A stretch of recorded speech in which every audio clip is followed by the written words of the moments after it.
சரியான மத ரீதியான சரியான விளக்கத்தை அவர் தந்தார். அது நாம உங்களுடைய ஈமானது, அதுல நான் தலையிடக்கூடாது. அது நபிகள் அவர்களுக்கு ஹீரா மலை குகையிலே வஹி வருகிறது. அவர் உம்மி நபி, எழுத பிடிக்க தெரியாமல் இருக்கிற அவருக்கு ஹீரா மலை குகையிலே வஹி வருகிறது. வருகிற வஹியை வாங்கித்தான் அவர்கள் சொன்னதாக ஒவ்வொரு வசனமாக இறக்கப்படுகிறது. எனக்கு ஓரளவு உங்களை குர்ஆன் நான் ஓரளவு பாடம் கேட்டிருக்கிறேன். படித்ததில்லை, ஆனால் நான் நிறைய பாடம் கேட்டிருக்கிறேன். உங்களுடைய அவுளியாக்களிடம் பாடம் கேட்டிருக்கிறேன். எங்கள் ஊரிலே இளமையிலேயே உயர்நிலை பள்ளியிலே எனக்கு பாடம் கிடைத்து விட்டது. நீங்க சொன்ன செய்தியிலிருந்து நான் கொஞ்சம் பிடிச்சேன், வேற ஒன்றும் இல்லை. அது போகட்டும், அது எப்படி என்றதை தீர்மானித்துக் கொள்வோம்.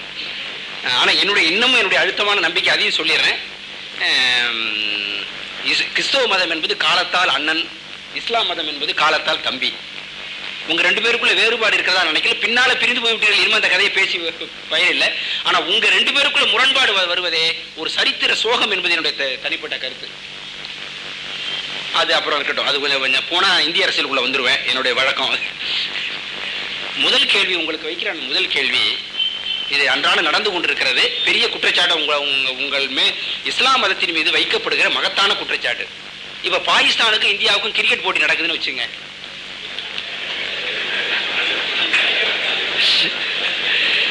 இந்துக்கள்லாம் இந்தியா ஜெயிச்சோம்னு ஆசைப்படுறாங்களாம். ஆனா இஸ்லாமியர்கள் மட்டும் பாகிஸ்தான் தோத்து போனா முகம் சோங்கி போய் நம்மோட சேர்ந்து கை குலுக்கி சந்தோஷப்படுறதே கிடையாது. கடைசி நிமிஷம் வரைக்கும் காத்துட்டு இருந்து பாக்குறாங்க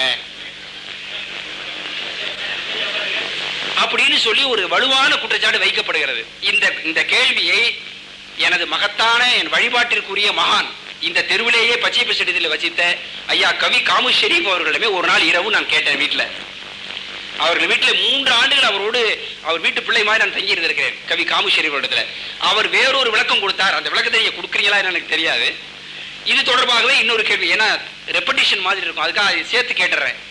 வளைகுடா நாடுகளுக்கும் இஸ்ரேலுக்கு சண்டை நடக்குதுன்னு வச்சுங்க. நீங்க இந்தியாவில் இருந்துகிட்டு வளைகுடா நாடுகள் தான் வெற்றி பெறணும்னு ஆசைப்படுறீங்க. அமெரிக்காவுக்கும் அரபு நாடுகளுக்கு சண்டை நடக்குதுன்னு வச்சுங்க.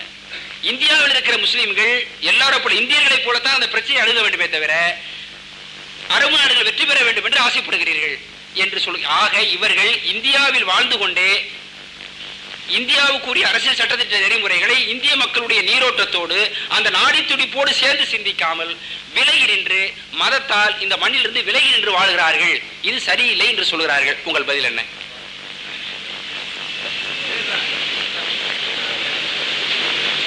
ஐயா, உங்களுடைய கேள்வி இஸ்லாத்தை பற்றியதா இல்லாட்டாலும் இஸ்லாமியர்களை பற்றியதா இருக்கு இல்லையா? இஸ்லாமிய மார்க்கத்தின் மீது அவங்க இந்த கேள்வி வரல. இந்தியாவில் வாழக்கூடிய முஸ்லிம்களுடைய நடவடிக்கைகளை வச்சு பொதுவாக இந்த மாதிரியான விமர்சனங்கள் என்றதை பற்றி செய்கிறாங்க. முதல்ல விளங்கிக்கிறேன்னு, வளைகுடா நாட்டுக்கும் இஸ்ரேலுக்கும் போர் நடக்குதுன்னு வைங்க. இந்த போர் நடக்கும் பொழுது முஸ்லீம்கள் பெரும்பாலும் வளைகுடா நாட்டின் பக்கம் ஆதரிப்பாங்க. அது உண்மைதான், அது அப்படிதான் அது போகும். இது முஸ்லீம்கள் மாத்திரம் இப்படி செய்யலை. இலங்கையில சிங்களவர்களுக்கு தமிழர்களுக்கும் போர் நடக்குன்னு வைங்களேன். நியாய அநியாயங்கள்ல ஒரு பேச்சுக்கு தமிழன் பக்கமே அநியாயம் இருக்குன்னு வைங்களேன். அப்போ கூட தமிழ்ங்கிற அந்த மொழி அடிப்படையில தமிழன் நினைக்குவாருன்னா அதுதான் ஆதரிப்பான். வங்காளத்துல பங்களாதேஷுக்கு இன்னொரு நாட்டுக்கு சண்டை நடந்தா மேற்கு வங்காளத்தில் உள்ளவெல்லாம் அந்த பங்களாதேஷ் ஜெயிக்கணும்னு நினைக்குவான். ஏன்னு கேட்டா அவனுடைய மொழியை சேர்ந்தவர்கள். இந்த மொழி மதம் இதெல்லாம் அவங்கள சார்ந்தவர்களின் பக்கமே சாயணும் அப்படிங்கிற மாதிரி தான் எல்லாரையும் கொண்டு போயிட்டு இருக்குது. அந்த வகையில தான் அமெரிக்காவுக்கும் அரபு நாட்டுக்கு சண்டை நடந்துச்சுன்னு சொன்னா இந்த ரெண்டுல நமக்கு எந்த வகையில எது நெருக்கான்னு பார்க்குவான். உன்னத மொழி சில நேரங்கள்ல தீர்மானிக்கும், சில நேரங்கள்ல மதம் தீர்மானிக்கும், சில நேரங்கள்ல அந்த குலம் கோத்திரம் கூட தீர்மானிக்கும். இது ஒரு வகுப்பு கலவரம் நடக்குன்னு வைங்களேன், அதுல கூட அந்த மாதிரிலாம் இருக்கு. உதாரணமா ஒரு 2 ஜாதி சண்டை நடந்துகிட்டு இருக்குது. அந்த 2 பேரும் அதை பார்க்க வேண்டியதில்லை, வேற பகுதியில் இருக்கிறவங்களுக்கு அது உணர்வு வரும். இந்த சண்டையில நம்ம ஜாதி ஜெயிச்சிடணும் எப்படிமா, நியாய அநியாயம்லாம் ரெண்டாவது, நியாய அநியாயத்தை பார்க்க கூடாதுங்கிறது ரெண்டாவது. ஆனா இதுல 2 விஷயத்தை நான் சொல்ல விரும்புறேன். இஸ்லாம் இதுல என்ன நிலைப்பாடு வச்சிருக்குது? முஸ்லீம்கள் செஞ்சாலும் தப்பு தான், மற்றவங்க செஞ்சாலும் தப்பு தான். இஸ்லாம் அப்படி பார்க்கறத மறுக்குது. நல்லா விளங்கிருங்க. இது இயற்கை, எல்லா மனிதனிடத்திலையும் இந்த மாதிரியான இயற்கை இருக்குது. இஸ்லாம் என்ன சொல்லுதுன்னு கேட்டா, நியாயம் எங்கேயோ அந்த பக்கம் தான் நிக்கணும். அநியாயம் எங்கேயோ அதான் பார்க்கணும். நியாய அநியாயத்தின் பக்கமே தான் நம்ம நிக்கணுமே தவிர ஒரு மனிதனுடைய சிந்தனை போக்க வந்து மொழியோ தேசமோ மதமோ மாற்றி விட்டுறக்கூடாது அப்படிங்கிறதுல இஸ்லாம் தெளிவா சொல்லுது. நான் ஏற்கனவே ஆரம்பத்தில் ஒரு கேள்விக்கு சொன்னேன், லா எஜ்ரி மன்னக்கும் ஷனஆனு கௌமின் அலா அல்லா தாஜிலு, ஒரு சாரார் மீது உங்களுக்கு இருக்கக்கூடிய வெறுப்பு நீங்கள் நியாயம் செய்யாமல் இருக்குமாறு உங்களை தூண்டிவிடக் கூடாது, நேர்மையாக நீங்கள் நடங்கள் அப்படின்னு திருமறை குர்ஆன் தெளிவாகவே சொல்லுது.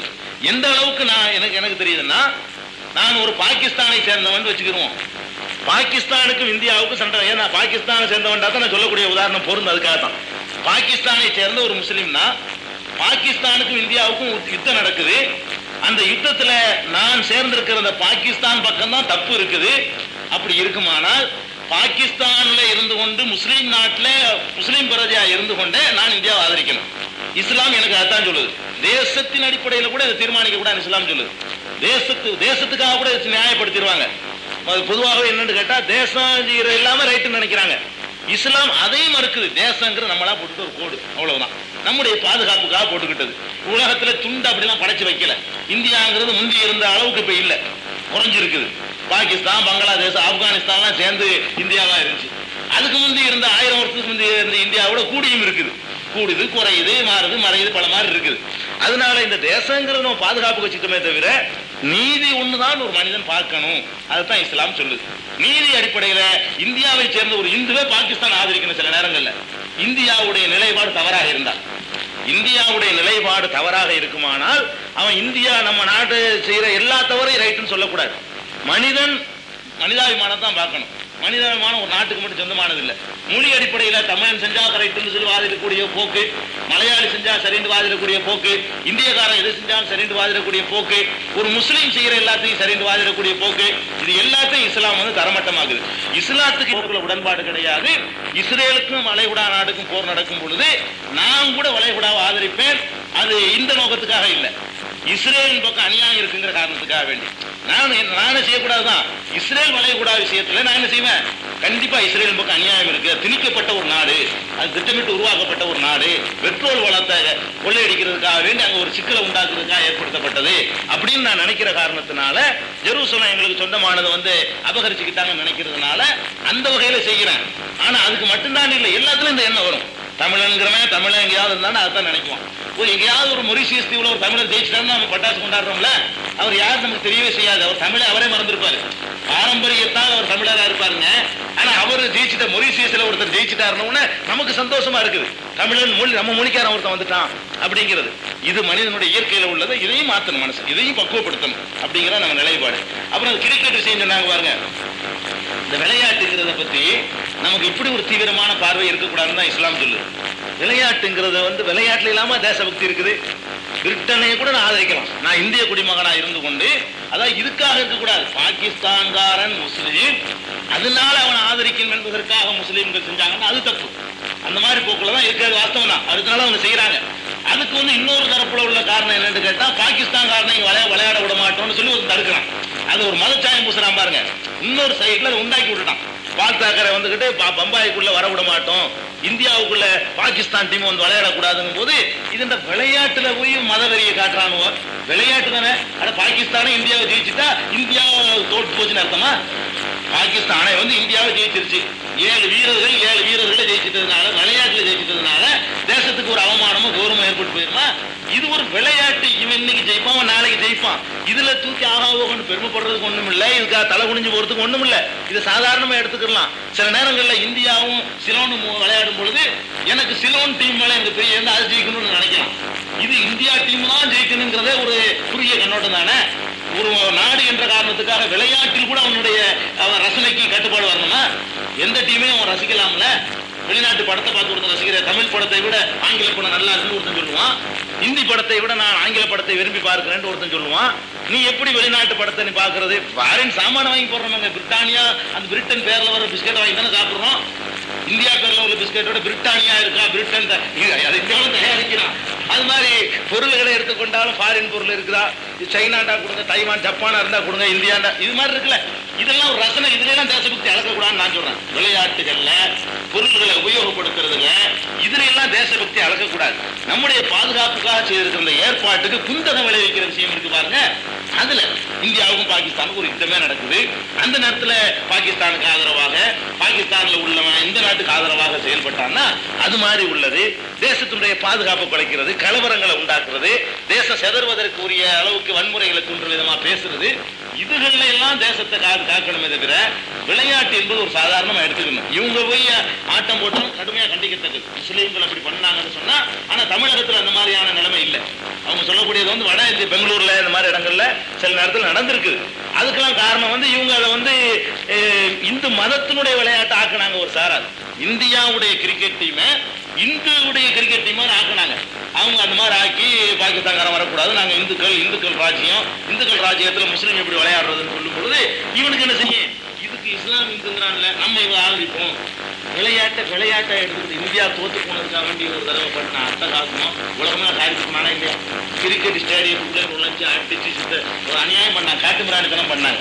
இப்படி ஒரு விளையாட்டின் மீது ஒரு வெறி, இப்படி ஒரு விளையாட்டின் மீது ஒரு இது வந்து வர்றதுக்கு அது சரியானது இல்லை. அதனால சார் சொல்றதை நம்ம முழுசா ஏத்துக்கிற முடியும், அப்படி இருக்கக்கூடாது.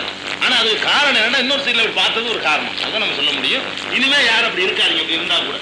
அதே மாதிரி எல்லா தரப்புலையும் விளையாட்டா பாருங்க, இதை வச்சு தேசபக்தி